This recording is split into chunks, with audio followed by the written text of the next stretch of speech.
मित्रों, मैं यहां आपके साथ जब ये उत्साह की चर्चा कर रहा हूं तो आपसे मैं कुछ विशेष बातचीत भी करना चाहता हूं। और विशेष बातचीत ये है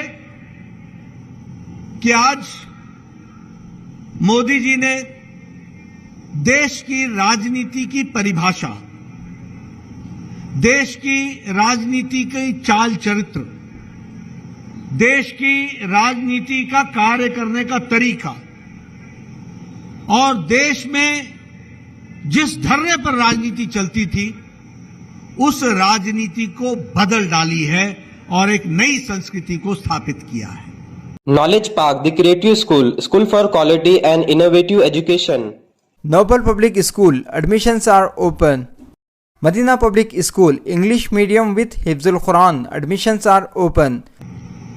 जब मैं चाल चरित्र, परिभाषा, संस्कृति की बात करता हूं तो पहले की राजनीति क्या होती थी? जातिवाद के आधार पर, इलाकेवाद के आधार पर। पहले की राजनीति होती थी कि अगड़ा है कि पिछड़ा है, इस गांव का है या उस शहर का है, मेरे इलाके का है या बाहर का है, मेरी बिरादरी का है या मेरे मजहब का है। और वोट बैंक की राजनीति होती थी, वोट बैंक की राजनीति। लेकिन आज मोदी जी ने इन सब चीजों को धत्ता दिखाकर, किनारे करके विकासवाद की राजनीति को आगे बढ़ाया, विकासवाद की राजनीति। This video is presented by ASM Super Speciality Hospital, Gulbarga. Sky Sunshine School, step towards better future, admissions are open. और जब मैं विकासवाद की राजनीति कहता हूं तो उसमें कोई मजहब नहीं, कोई जाति नहीं, कोई अगड़ा पिछड़ा नहीं, एक ही मंत्र, सबका साथ, सबका विकास, सबका विश्वास, सबका प्रयास। इस मंत्र को लेकर के चले और सबको न्याय, तुष्टीकरण किसी का नहीं, no appeasement, no special treatment. अगर स्पेशल ट्रीटमेंट मिलना है तो वो मिलेगा तो गांव को, गरीब को, वंचित को, पीड़ित को, शोषित को, दलित को, महिला को, युवा को, किसान को, उसको ताकत मिलेगी। इसके लिए काम होगा।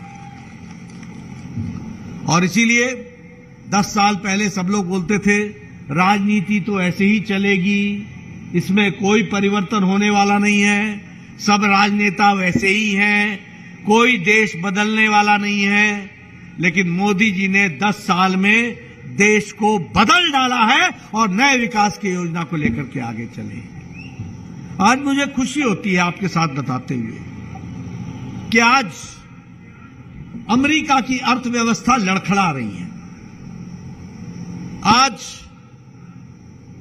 मुझे भारत के बारे में बताने की खुशी हो रही है कि जब अमेरिका की अर्थव्यवस्था लड़खड़ाती है, जब यूरोप की अर्थव्यवस्था अच्छी नहीं है, जब यूक्रेन की लड़ाई के बाद रशिया की अर्थव्यवस्था भी अच्छी नहीं है, जब जापान की अर्थव्यवस्था में गड़बड़ा है, जब ऑस्ट्रेलिया की अर्थव्यवस्था में गड़बड़ है, तो आईएमएफ और भारत के नीति आयोग या दुनिया के मॉर्गन स्टैनली सब ये बोलते हैं कि अगर कोई चमकता हुआ सितारा और ब्राइट स्पॉट है तो वो भारत है और भारत आगे बढ़ रहा है।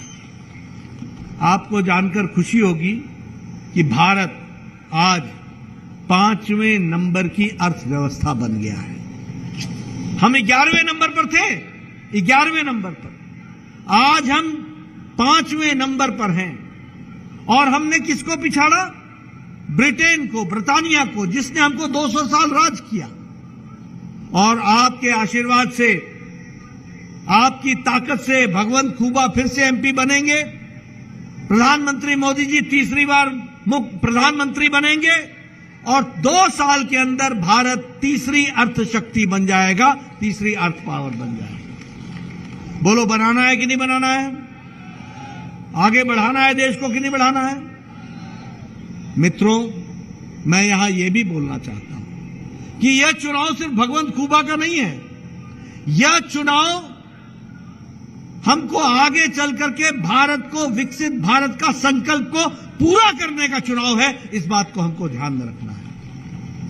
आज आपको जानकर खुशी होगी कि ऑटोमोबाइल इंडस्ट्री, ये जो गाड़ियां बनती हैं, हम लोग खुश होते थे, जापान की गाड़ी है, टोयोटा है, डैटसन है, हम खुश होते थे कि ये जापानीज गाड़ी है। आज आपको जानकर खुशी होगी कि भारत ने जापान को पछाड़ के भारत दुनिया में तीसरे नंबर का ऑटोमोबाइल मार्केट बन गया, तीसरे नंबर का ऑटोमोबाइल। आपको जानकर खुशी होगी कि हम दुनिया को दवाई बेचने में, देने में, मैन्युफैक्चरिंग में, दुनिया में हम दुनिया की को दवाई देने में हम नंबर 2 पर आकर के खड़े हो गए। आज दुनिया की डिस्पेंसरी भारत बन गई है। सबसे सस्ती दवा और सबसे कारगर दवा अगर रहा है तो भारत बना रहा है, और 138% हमारा एक्सपोर्ट बढ़ गया है। पेट्रोकेमिकल्स में 106% हमारा एक्सपोर्ट बढ़ गया।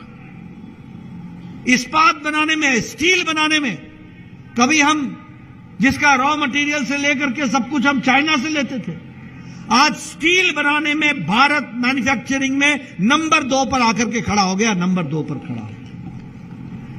10 साल पहले आपके घर में दीपावली में जो आप गणेश भगवान खरीद के लाते थे ना, भगवान जी को, गणेश भगवान, वो मेड इन चाइना होता था, मेड इन चाइना गणेश भगवान। आज टॉय इंडस्ट्री में भी भारत 3.5 गुना अपना एक्सपोर्ट बढ़ा लिया और तीसरे नंबर पर आकर के खड़ा हो गया। आप लोग, मैं बार बार बोलता हूं, ये आप लोग मोबाइल लेकर के चलते हैं। 10 साल पहले आपके मोबाइल पे लिखा होता था मेड इन चाइना, आपके मोबाइल पे लिखा होता था मेड इन कोरिया, आपके मोबाइल पे लिखा होता था मेड इन ताइवान, आपके मोबाइल पे लिखा होता था मेड इन जापान। आज आपके मोबाइल पर लिखा होता है made in India, made in Bharat. Apple भी आज भारत में बन रहा है, और इसलिए विकास के दृष्टि से, हर दृष्टि से आगे बढ़ने का काम हुआ है। सुरक्षा की दृष्टि से भी भारत में बहुत बड़ा परिवर्तन आ गया, और मैं हमेशा इसकी चर्चा करना चाहता हूं, क्योंकि मैं बॉर्डर स्टेट से आता हूं, पहाड़ी इलाके से आता हूं। हमारे इलाके के पास जम्मू कश्मीर में, पुंछ में, यूपीए के जमाने में, कांग्रेस के जमाने में जब पुंछ के बॉर्डर पार, पुंछ से बॉर्डर पार पाकिस्तान से गोलियां चलती थी, तो हमारे फौजी को ऑर्डर नहीं था कि तुम इसका जवाब दो। वो बेचारा कोर हेडक्वार्टर चंडी मंदिर को इन्फॉर्म करता था, और चंडी मंदिर दिल्ली को इन्फॉर्म करता था। दिल्ली बोलता था चुप बैठो, जब बताएंगे तो जवाब देना। आज जब से मोदी जी प्रधानमंत्री बने हैं, सीधे सीधे फौज को ऑर्डर है, जहां से गोली चले, जब तक गोली का मारने वाला शांत ना हो जाए, गोली रुकनी नहीं चाहिए, जवाब देना चाहिए। अगर उरी की घटना घटी तो प्रधानमंत्री जी ने 10 दिन के अंदर सर्जिकल स्ट्राइक करके घर में घुस करके पाकिस्तान के छिक्के छुड़ाए। अगर पुलवामा घटा तो कोई प्रधानमंत्री ने आज दिन तक कभी ऐसा नहीं कहा तुमने बहुत बड़ी गलती कर दी है और तुमको इसका खमियाजा भुगतना पड़ेगा। सीधे प्रधानमंत्री ने बोला, और 10 दिन के अंदर बालाकोट एयर स्ट्राइक करके घर में घुस करके दुश्मनों को मारा। इस तरीके से काम किया। इसलिए सुरक्षा की दृष्टि से देश के, चाहे चंद्रयान की बात कर लो, स्पेस की बात कर लो, आर्थिक दृष्टि से बात कर लो, लेकिन मैं यहां पर आपसे बात करूंगा डिफेंस के एक्सपोर्ट्स की दृष्टि से, मैं बॉर्डर रोड ऑर्गेनाइजेशन की दृष्टि से बात करूंगा। आज आपको जानकर के खुशी होगी कि बॉर्डर रोड में लगभग 30% सड़कें पिछले 10 साल में बनी हैं।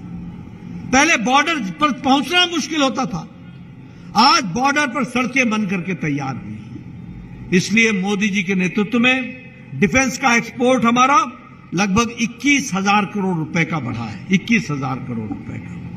और इसलिए देश के विकास की दृष्टि से काम हो रहा है। मैं यहां, हमारी बहनें बैठी हैं, 30 साल से नारी शक्ति वंदन विधेयक रुका हुआ था, 30 इयर्स, राजनीतिक कारणों से 30 इयर्स। लेकिन आपने भगवंत खूबा जी को ताकत दी, मोदी जी के नेतृत्व में नारी शक्ति वंदन विधेयक प्रधानमंत्री जी ने जो 30 साल से रुका था वो 3 दिन में पारित किया, और भगवंत खूबा ने भी बटन दबा करके नारी शक्ति वंदन विधेयक में अपना योगदान किया। आज पार्लियामेंट में 2029 में 33% बहनें पहुंचेंगी, अगली विधानसभा में 33% बहनें पहुंचेंगी। यह विकास हुआ है। अगर मैं गांव की बात करूं तो गांव के दृष्टि से अगर देखा जाए तो कोई सड़क, गांव ऐसा नहीं रह गया जहां सड़क नहीं पहुंची है। मैं ठीक बोल रहा हूं? ठीक बोल रहा हूं? हर गांव तक पक्की सड़क पहुंची है ना? यह प्रधानमंत्री ग्रामीण सड़क योजना के कारण हुआ है। 1.5 लाख से ज्यादा पंचायत में ऑप्टिकल फाइबर पहुंच गया है। 2 लाख से ज्यादा गांव में कॉमन सर्विस सेंटर पहुंच गया है। डिजिटल इंडिया हो गया। विकास की दृष्टि से भगवान जी, मैं 1993 में एमएलए बन गया था, 1993 में। उस समय मेरे पंचायत को साल भर में 2.5 लाख रुपए विकास के लिए आता था, 2.5 लाख रुपए। आज एक एक पंचायत को 5 करोड़, 3 करोड़ से 5 करोड़ रुपए आ रहे हैं, 3 करोड़ से 5 करोड़ रुपए फॉर दी डेवलपमेंट। विकास की दृष्टि से यह बदलता गांव हम देख रहे हैं। प्रधानमंत्री आवास योजना, मैं भगवान जी आपको सुनाऊं, मेरा बीडीओ ब्लॉक डेवलपमेंट ऑफिसर और एमएलए साहब बैठे हैं, आपको मालूम है। हमारा बीडीओ आता था और हमको बोलता था, नड्डा साहब आपको एक खुशखबरी सुनानी है, चाय पिलाओ। मैं बोलता था चाय भी पी, भोजन भी कर। वो पूछता था कि क्या खुशखबरी है, तो कहता था कि आपको इस साल इंदिरा आवास योजना में 2 मकान मिले हैं एक पंचायत में, 2 मकान, बताओ किसको दूं। मैं बोलता था भैया तू ही रख ले, मैं लेकर के क्या करूंगा, एक अनार है, 100 बीमार हैं। आज आपको जानकर खुशी होगी कि मोदी जी के नेतृत्व में प्रधानमंत्री आवास योजना में 4 करोड़ पक्के घर बने, 4 करोड़ पक्के घर बने, और एक एक पंचायत में 40-40 मकान बने, पक्के मकान, drawing room, bedroom, kitchen, cylinder, gas का कनेक्शन, टॉयलेट, कोर्टयार्ड, 4 करोड़। और आप फिर से भगवंत खूबा जी को जिता के भेजिए, प्रधानमंत्री मोदी जी अगले 5 साल में 3 करोड़ मकान और बनाएंगे। इसका भी हम लोगों ने संकल्प पत्र में कहा है। अगर मैं बात करूं प्रधानमंत्री गरीब कल्याण अन्न योजना, 80 करोड़ की जनता और कर्नाटक के 4 करोड़ की जनता को हम 5 किलो गेहूं या 5 किलो चावल और 1 किलो दाल दे रहे हैं। इसका फर्क क्या पड़ा? इसका फर्क यह पड़ा कि आज 25 करोड़ लोग गरीबी की रेखा से ऊपर उठ गए, 25 करोड़ लोग, और अति गरीबी भारत में 1% से भी कम हो गई, और 4 करोड़ लोग आपके यहां के हैं, और बीदर के 16 लाख लोग हैं जिनको प्रधानमंत्री गरीब कल्याण अन्न योजना में 5 किलो गेहूं या 5 किलो चावल मिल रहा है। प्रधानमंत्री किसान सम्मान निधि, हर चौथे महीने 2,000 रुपए किसान के खाते में जाते हैं, और संख्या क्या है? 11 करोड़ 78 लाख लोग, और 53 लाख लोग कर्नाटक के हैं, और 2.5 लाख लोग बीदर के किसान हैं जिनको ये सुविधा मिल रही है। कभी सोचा था कि किसान को हर चौथे महीने 2,000 रुपए सीधे उसके अकाउंट में आएंगे? किसान को ताकत दी गई, खड़ा किया गया। और उसी तरीके से अगर हम कहें उज्ज्वला योजना, तो लगभग 10 करोड़ बहनों को गैस का सिलेंडर देने का काम हुआ है।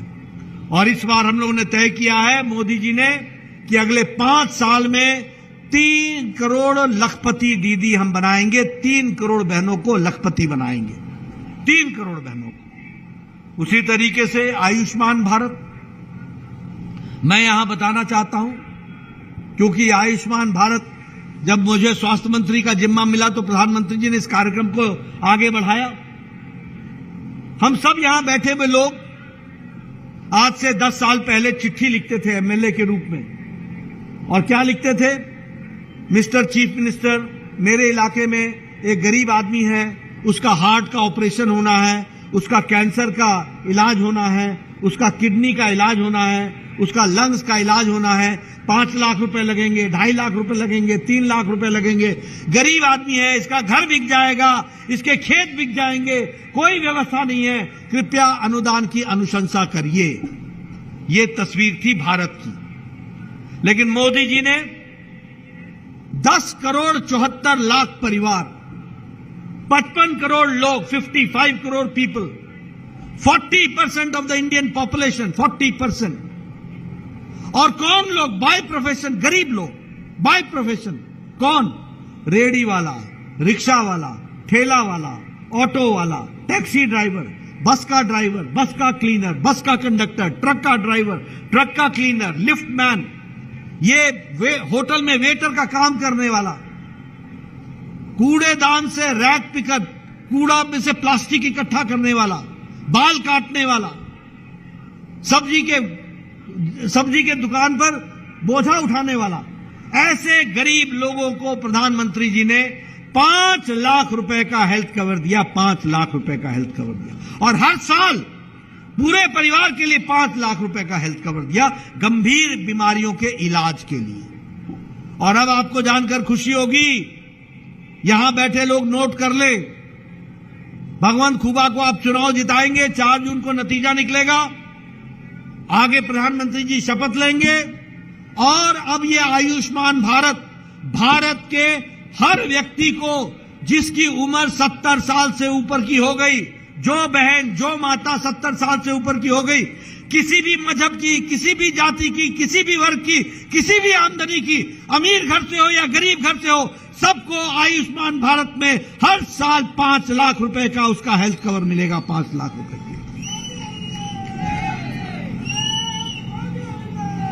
और आपको जानकर यह भी खुशी होगी कि हमारे किन्नर भाई, जिनके बारे में किसी ने नहीं सोचा, अब देश भर के जितने भी किन्नर भाई हैं, सबको आयुष्मान भारत से जोड़ दिया जाएगा ताकि उनका भी इलाज हो सके।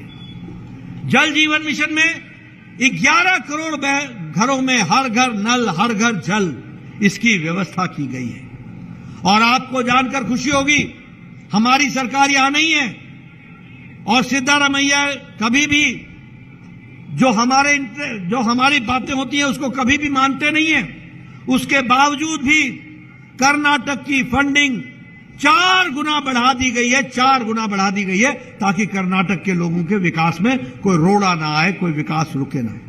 और उसी तरीके से हम पर कैपिटा इनकम को भी बढ़ाने का काम किया। अगर मैं इंफ्रास्ट्रक्चर की बात करूं, मैं पूछूंगा, बताओ बीदर में नेशनल हाईवे बन रहे हैं कि नहीं बन रहे हैं? बन रहे हैं कि नहीं बन रहे हैं? इंफ्रास्ट्रक्चर बन रहा है कि नहीं बन रहा है? एलिवेटेड रोड बन रहे हैं कि नहीं बन रहे हैं?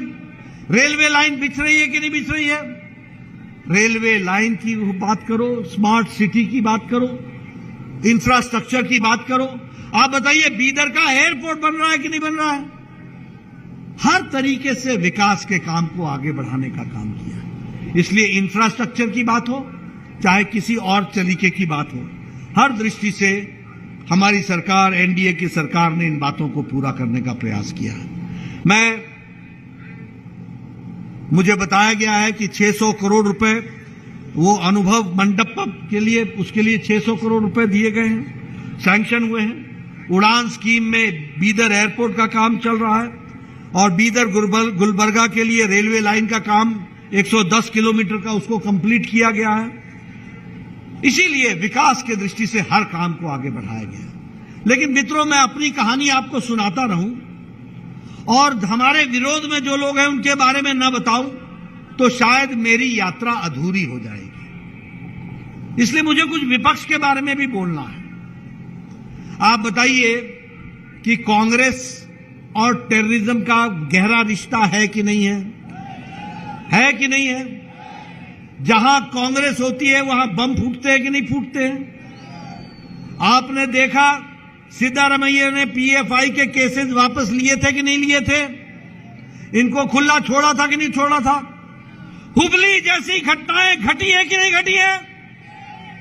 और यहां की सरकार चुप बैठी है कि नहीं बैठी है? ऐसे लोगों को आगे आने देना है क्या? जरा जोर से बोलो, ऐसे लोगों को आने देना है क्या? मित्रों, ये पीएफआई के हमदर्द हैं। हम आते हैं तो पीएफआई एसडीपीआई बैन करते हैं, ये आते हैं तो उनको बुला बुला कर निमंत्रण देते हैं। बोलो, ऐसे लोगों को रहना है क्या? ये इनका तौर तरीका है हर दृष्टि से। दूसरी बात, ये इंडी अलायंस, ये गठबंधन अलायंस है क्या? ये दो वादों का अलायंस है। एक है सभी अपने परिवार को बचाने में लगे हुए हैं, सभी अपने परिवार को, और दूसरा मोदी जी कहते हैं भ्रष्टाचार हटाओ, और ये कहते हैं भ्रष्टाचारियों को बचाओ। बोलो, ऐसे लोगों को आगे आने देना है क्या? आप बताइए, कांग्रेस पार्टी ने भ्रष्टाचार किया कि नहीं किया? किया कि नहीं किया? आप बताइए कि कांग्रेस पार्टी ने कोयला घोटाला किया था कि नहीं किया था? पनडुब्बी घोटाला किया था कि नहीं किया था? ऑगस्टा वेस्टलैंड का घोटाला किया था कि नहीं किया था? 3G 2G घोटाला किया था कि नहीं किया था? कॉमनवेल्थ गेम्स का घोटाला किया था कि नहीं किया था? चीनी का घोटाला किया था कि नहीं किया था? चावल का घोटाला किया था कि नहीं किया था? कौन सा घोटाला छोड़ा? अंतरिक्ष में घोटाला किया, गगन में घोटाला किया, समुद्र में घोटाला किया, पाताल में घोटाला किया, जमीन पर घोटाला किया, सब जगह घोटाला ही घोटाला किया। यह है कांग्रेस पार्टी। बोलो, आपका उप मुख्यमंत्री पर इंक्वायरी हो रही है कि नहीं हो रही है? हो रही है कि नहीं हो रही है? ये सब कहीं ना कहीं फंसे हुए लोग हैं। आप बताओ, अखिलेश, ये घमंडिया अलायंस का पार्टनर, इसके ऊपर लैपटॉप घोटाला हुआ कि नहीं हुआ? गोमती रिवरफ्रंट घोटाला हुआ कि नहीं हुआ? फूड ग्रेन घोटाला हुआ कि नहीं हुआ? आपके पड़ोस में तमिलनाडु में बताओ, बालू घोटाला हुआ कि नहीं हुआ? आप बताओ, ये के कविता शराब घोटाला हुआ कि नहीं हुआ? आप बताओ, अरविंद केजरीवाल का शराब घोटाला हुआ कि नहीं हुआ? दवाई घोटाला हुआ कि नहीं हुआ? ये सब घोटालेबाज एक साथ आ गए हैं, सब घोटालेबाज। ऐसे लोगों को आगे आने देना है क्या? आप बताओ, सोनिया गांधी बेल पर है कि नहीं है? जमानत पर है कि नहीं है? राहुल गांधी जमानत पर है कि नहीं है? आप बताओ, पी चिदम्बरम जमानत पर है कि नहीं है? कार्तिक चिदम्बरम जमानत पर है कि नहीं है? आप बताओ, ये संजय सिंह जमानत पर है कि नहीं है? आप बताओ, ये टीएमसी के नेता जमानत पर है कि नहीं है? आप बताओ, लालू प्रसाद यादव जमानत पर है कि नहीं है? आप बताओ, डीएमके के नेता जमानत पर है कि नहीं है? ये सब बेल पर है। अब आप बताओ, अरविंद केजरीवाल जेल में है कि नहीं? जोर से बोलो, है कि नहीं? आप बताओ, मनीष सिसोदिया जेल में है कि नहीं? आप बताओ, सतेंद्र जैन जेल में है कि नहीं? आप बताओ, ये आजम खान जेल में है कि नहीं? टीएमसी के मंत्री जेल में है कि नहीं? के कविता जेल में है कि नहीं? डीएमके के मंत्री जेल में है कि नहीं?